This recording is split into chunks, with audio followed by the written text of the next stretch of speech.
یستأذن ربہ فی ان یغرق ابن آدم، سمندر کہتا ہے یا اللہ اجازت دے میں چڑھ جاؤں اور انہیں اٹھا کے لے جاؤں اپنی گہرائیوں میں۔ بحر الکاہل 11 کلومیٹر گہرا ہے، فلپائن کے پاس بحر الکاہل کی گہرائی 11 کلومیٹر ہے۔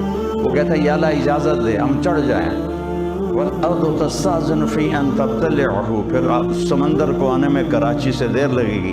یہ فیصل آباد کی دھرتی پوچھتی یا اللہ اجازت دے میں پھٹ جاؤں اور ان کو نگل جاؤں اور ان کو اندر دھنسا دوں۔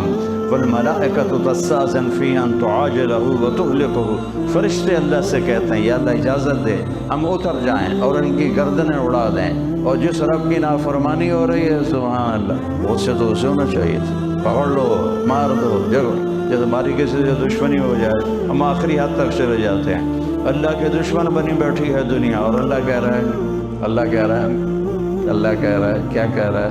دعو عبدی فانا اعلم بعبدی منکم۔ چلو اپنا کام کرو، میرے بندے کو چھوڑو، میرے بندے کو چھوڑ دو، کچھ نہ کہو، میں جانتا ہوں میرا بندہ کیا ہے۔